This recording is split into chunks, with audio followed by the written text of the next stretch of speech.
Julia Cameron says you can't do your best creative work until you fill the well, and there are few places on earth that fill my literary well like Paris.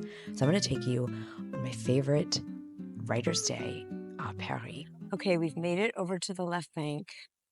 We're across from Notre Dame, which is so beautifully restored and continuing to be restored.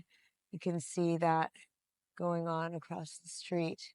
But this is a really big deal because we are now coming on sort of a pilgrimage to Shakespeare Company. So if you don't know, this is a very, very famous bookstore. Look at the line. Just to get into Shakespeare Company. This is a bookstore, okay? So Paris loves books. Paris loves writers. Paris loves artists. And we love it right back. I just want to cry being here. It makes me so happy to see the people wait in line for hours to get into a bookstore. Why?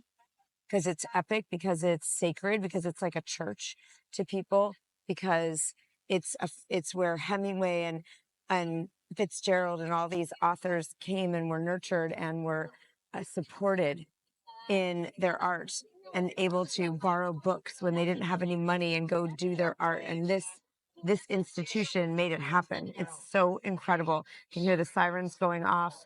It's holy ground for me. Café de Flore is our next stop. This time I take my son because the food's actually incredible. The croque madame or the crème brûlée. So now we're inside Café de Flore, and it's time to do a writing prompt. Get the juices going.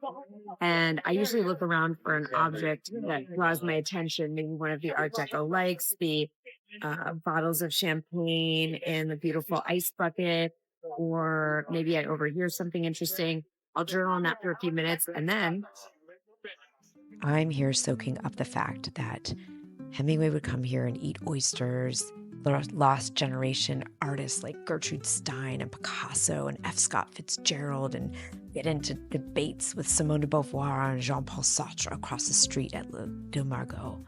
It's absolutely incredible to just sit in a place that vibrates with the kind of literary genius that's here. And I love it. And hey, if you have to wait at Café de Flore, there's, yes, another bookstore right nearby.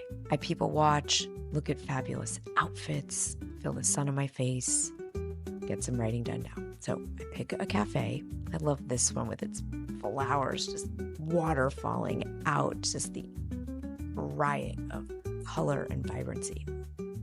All in time to meet my husband and son for an incredible dinner. So what's your place? What's the way you fill your well?